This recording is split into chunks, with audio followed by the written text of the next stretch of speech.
मां से मुजरा हो गया, अब मां से मां बहन की गालियां बाकी रह गई हैं। मैं ये कहना चाहता हूं कि मां से मोदी मोदी मोदी मोदी करते रहते हो, कहीं मां से मां की गाली ना आपको दे दे मोदी जी, इसलिए सभाओं में थोड़ा संभल के और बच के जाइएगा। जो असल मसला है उस पर बात है। कभी वो मटन के बारे में बोलते हैं, कभी मदरसा के बारे में बोलते हैं, कभी मुगल के बारे में बोलते हैं, कभी मछली के बारे में बोलते हैं, कभी मंगलसूत्र के बारे में बोलते हैं। प्रधानमंत्री जी, आप चुनाव हार रहे हैं, बुरी तरीके से आप चुनाव। दुनिया के सबसे बड़े लोकतंत्र के प्रधानमंत्री अगर इस प्रकार की भाषा का इस्तेमाल करते हैं तो ये निश्चित रूप से साबित करता है कि आप प्रधानमंत्री बनने योग्य नहीं है। 10 साल में आपके पास कुछ भी बताने के लिए नहीं है कि रोजगार पे आपने क्या किया। आप पार्टी नहीं, अपहरण गैंग बन चुके हैं। आपकी पार्टी चोर पार्टी है। चैन साथियों, महामानव, विश्वगुरु, प्रधान सेवक, ये तमाम शब्दावलियां हमारे देश के प्रधानमंत्री के लिए इस्तेमाल की गई और उनको बताया गया, और वो तो अब खुद भी मानने लगे हैं कि वो उनका जो जन्म है वो बायोलॉजिकल जन्म नहीं है, वो एक अवतार है। तो उस अवतार की, उस महामानव की भाषा आपने पिछले दिनों सुनी होगी, पहले भी हम लोगों ने सुनी है। कभी उन्होंने 50 करोड़ की गर्लफ्रेंड कहा, कभी उन्होंने जर्सी गाय कहा, कभी कांग्रेस की विधवा कहा, कभी शरद पवार को भटकती आत्मा कहा, उद्धव ठाकरे को नकली संतान कहा। आपने देखा होगा कि दिल्ली के मुख्यमंत्री अरविंद केजरीवाल को बदनसीब कहा, आतंकवादी कहा, खालिस्तानी कहा। और अभी इस चुनाव में तो उन्होंने राजनीति के स्तर को और भाषा की मर्यादा को पूरी तरीके से तार तार कर दिया है। जिस तरह से प्रधानमंत्री जी पूरे चुनाव में बोल रहे हैं, मुझे लगता है ये उनकी हार की हताशा है और पूरी तरीके से बौखलाए हुए हैं प्रधानमंत्री जी।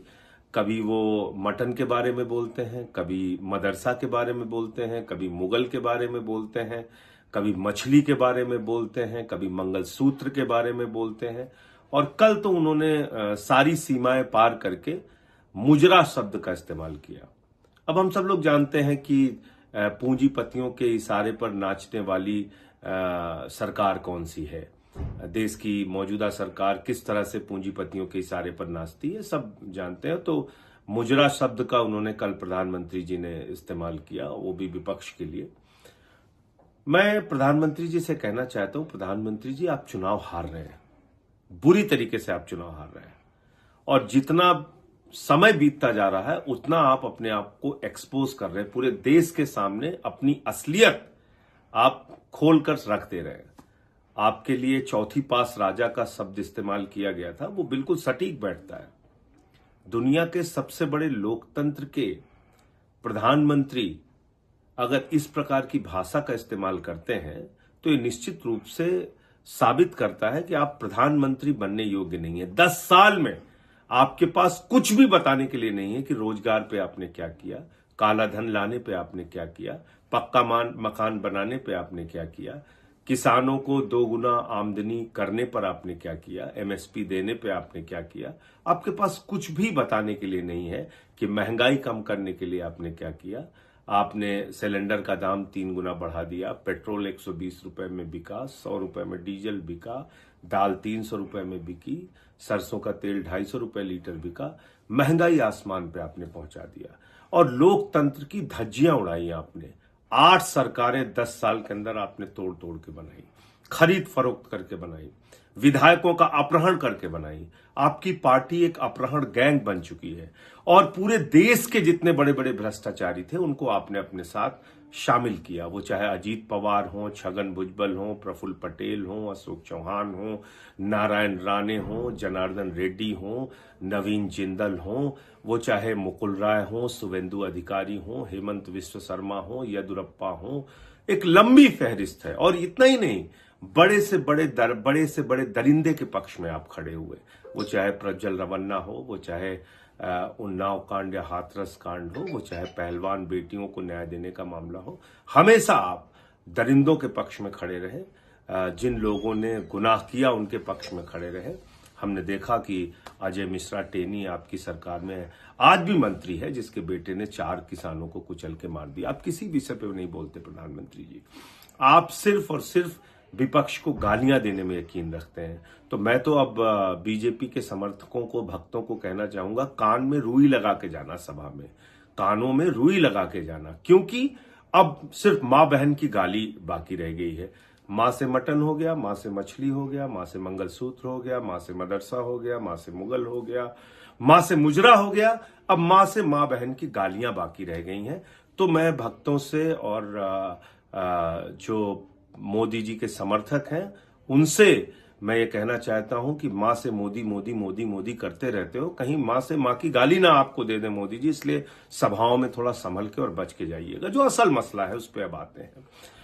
हम लोगों ने क्या कहा बार बार कि प्रधानमंत्री जी भारत के संविधान को खत्म करना चाहते हैं, आरएसएस भारत के संविधान को खत्म करना चाहती है, आरएसएस आरक्षण को खत्म करना चाहती है, दलितों, पिछड़ों और आदिवासियों का आरक्षण इस देश में खत्म होगा अगर गलती से 2024 में प्रधानमंत्री नरेंद्र मोदी जीत गए। यही बार बार कह रहे हैं हम लोग। और इसमें क्या गलत है? क्यों इतना बौखलाए हुए प्रधानमंत्री जी? आपकी असलियत हमने देश के सामने खोल दी, तो आप बौखला कर कुछ भी बोले जा रहे हैं। आप जवाब दीजिए इन सवालों का। 1949 में क्या भारतीय संविधान का, जब वो संविधान बनाया जा रहा था, लागू भी नहीं हुआ था इस देश में, पूरी आरएसएस ने देश भर में अंबेडकर जी के पुतले जलाकर विरोध किया था उस संविधान का, और यह कहा था कि बाबा साहब का संविधान भारतीयता के खिलाफ है। पढ़ लीजिए, तो इतिहास के पन्नों में दर्ज है। अगर मैं कुछ झूठ बोल रहा हूं तो बताइए, इसका जवाब दीजिए प्रधानमंत्री जी।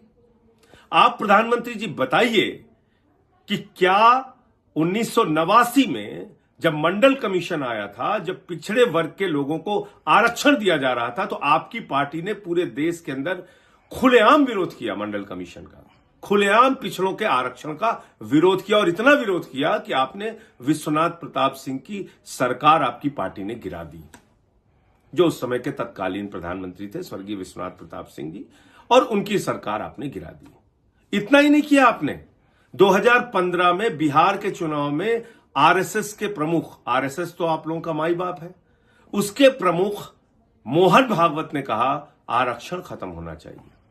मनमोहन वैद्य जो संयुक्त राष्ट्रीय महासचिव हैं आरएसएस के, उन मनमोहन वैद्य ने कहा आरक्षण से अलगाववाद फैलता है।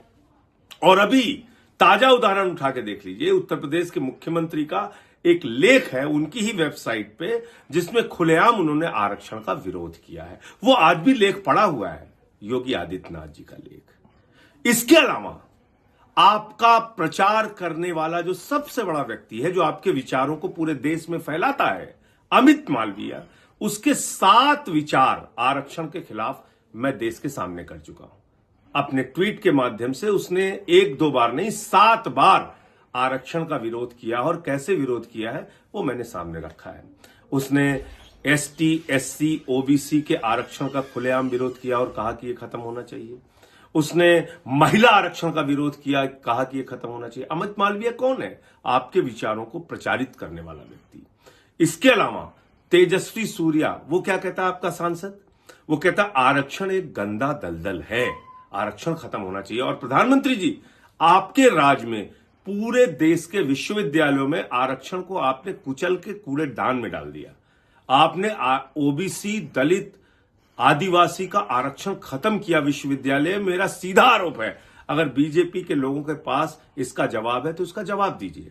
अब आते हैं संविधान के ऊपर। संविधान के बारे में मैंने तो नहीं कहा, आपके खुद के सांसद लल्लू सिंह ने कहा 400 सीट चाहिए, संविधान खत्म करना है।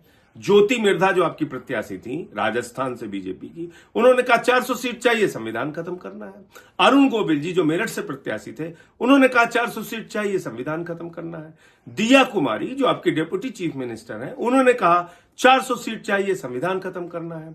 अनंत हेगड़े जो आपके केंद्रीय मंत्री थे, उन्होंने कहा 400 सीट चाहिए, संविधान खत्म करना है।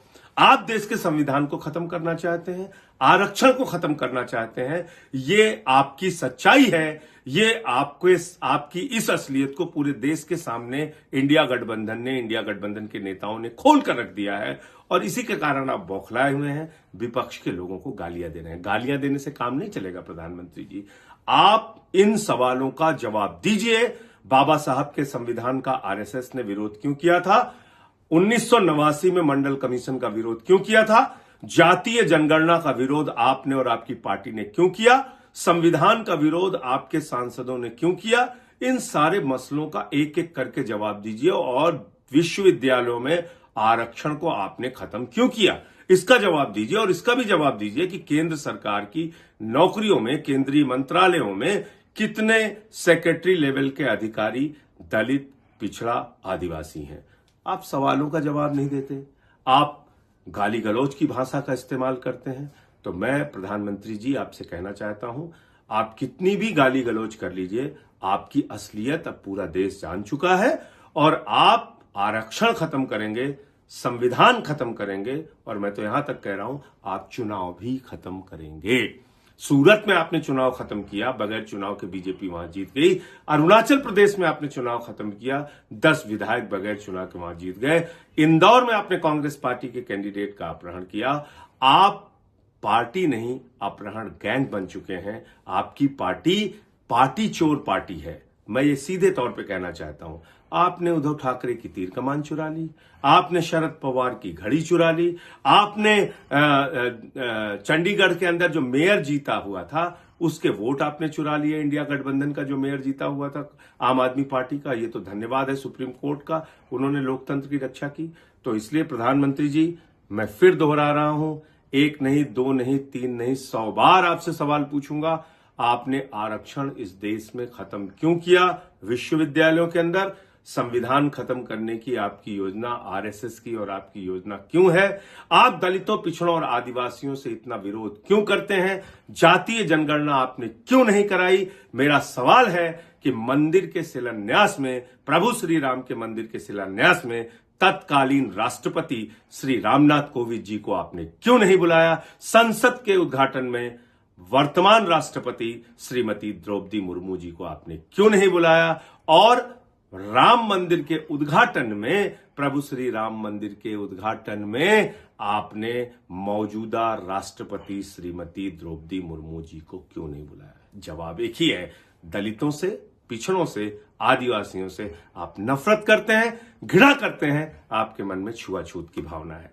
इसलिए आपको इस देश का आदिवासी, दलित, पिछड़ा, इस देश का आम आदमी जो महंगाई से, बेरोजगारी से, संविधान खत्म करने की आपकी योजना से, आपके आरक्षण खत्म करने की योजना से वाकिफ हो चुका है, उसको मालूम चल चुका है आपकी असलियत, वो आपके खिलाफ वोट करेगा, आपको हराएगा। जय हिंद, इंकलाब जिंदाबाद।